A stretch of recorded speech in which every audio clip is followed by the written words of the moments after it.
I know that you all have a lot on your plates in preparing for this AP exam, but I wanted to reveal to everybody what is going to be our last bunch of grades for this class after the final project, after the AP exam. So we have a final project in this class. And the description for the final project is it should be the culmination of everything you've learned in Java. It's going to make use of all the different aspects of programming that we've studied. And I want you to know that writing a very big program like this is a formidable task. It's going to take a while. And I don't want to just put everything all on one final grade because if you don't have certain checkpoints along the way, you might just kind of drift to the side and forget about it. So I'm going to be providing some structure and guidance along the way as you do your final project. This should be a fun project for you, so make it something you'd be proud of to show somebody, and also make it something that you're going to enjoy, because you are going to be working on it for quite some time. The topic for your final project is going to be up to you. You're going to be allowed to choose whatever topic you want for your final project. You could have your program emulate a board game like Monopoly, or it could be a graphics-based arcade game. I've had people do Space Invaders, Centipede, all kinds of different games. It could be a role-playing game. The choice is really up to you, as long as your program contains some different key elements of programming that we've studied throughout the year. So there are some things that are required and some things that are optional. So let's go through what those things are going to be. The key elements that your program should have, and I'm going to list like what it needs, but there might obviously be chances or opportunities for you to use multiples of these.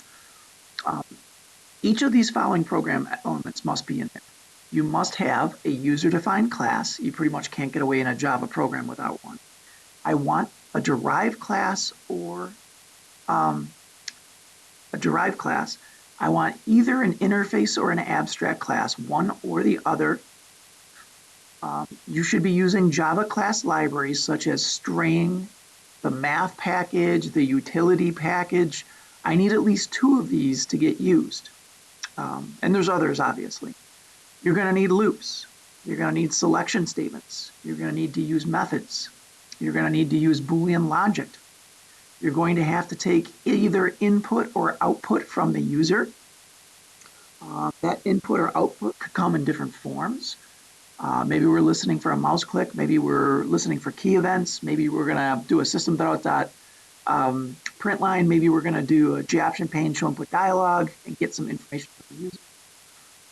Input and output files are optional. So if you don't want to do that, that's what we studied in chapter 16, reading and writing to files. That is not necessary, but could be in your program if you'd like. You need to use at least one array or an array list. So either an array or an array list. Now you could have more than one, but that's the minimum. Searches or sorts, I would like you to use one of those 2 things. Graphics are optional. So painting to the screen is something that's optional. No recursion is necessary, but you could use that in a method if you'd like.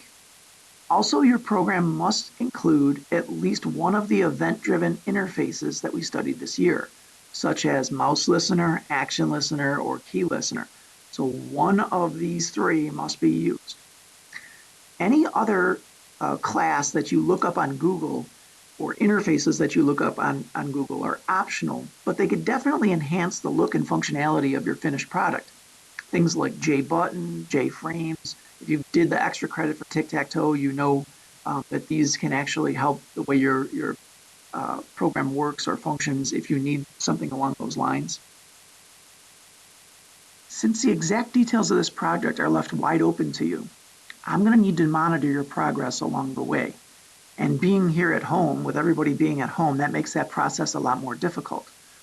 So feel free, if you do have questions, to shoot me a message either on Schoology or via email. And if you're doing your program on the Q Drive, tell me what file or folder or directory to go into to check it out if you're having errors. I can help you, but only if you let me know that there's a problem. Anyways, there's going to be graded checkpoints along the way to help keep you focused and on task so that you'll finish this final project by when everything's due. So here's the schedule of dates that you're going to find and the grading down for each task that is going to count in your marking for 8th grade. Now, normally I let people work together, but I think that would be too challenging under our current circumstances. So I think pretty much everybody's going to work alone on this project. I need a written description of what your project's going to be, at least 1 page by May 1st. When you give me your written description, don't spend so much time talking about the rules of the game if it's a game that everybody knows. So don't sit there and explain the rules to Space Invaders to me because everybody knows Space Invaders. What I want the written description to describe is how you're planning on using the key elements. Where is your array list going to be? What's your class? What's your derived class? What's the interface you're going to use? What's the user input output, etc. So make sure that your written description contains what you're planning to do, but more importantly, how you're planning to use the key elements. That's going to be due on May 1st. The next deadline is going to be that I want a complete flowchart of your program by May 8th. As you're giving me these written descriptions and these flowcharts, I'm going to be giving you feedback on whether I think that your project is something that you can complete. I will also give you suggestions on what I think is the best way for you to accomplish certain tasks.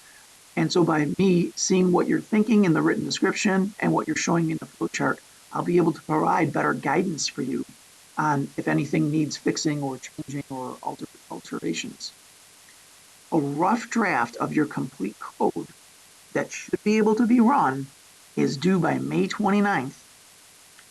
And normally I would ask for a list of contributions when we're working in teams, but since we're probably all working by ourselves, we are not going to have to worry about the written list of contributions. And I will be accepting finished products for the final code between June 3rd and June 10th.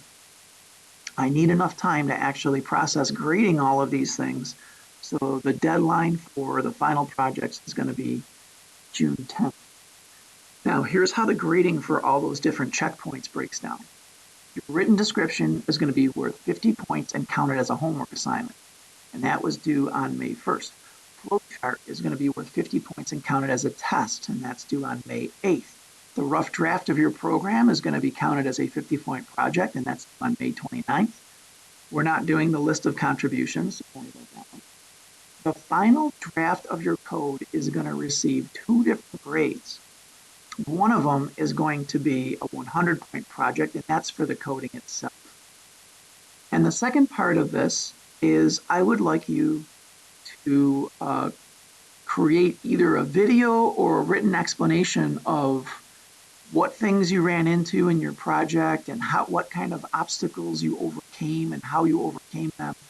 Well, normally, if we were in school, I would have you do this as a presentation, but with our current situation, if we stay out of the classrooms, you'll either have to write that or send me a video of you presenting your project, and that'll count as a 100-point test.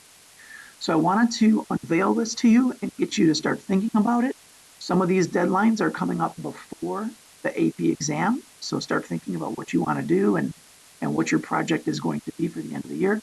You can change your topic, but do not wait too long to do that because that'll leave less time for you to actually do the coding. Good luck, and I hope you have fun with this final project.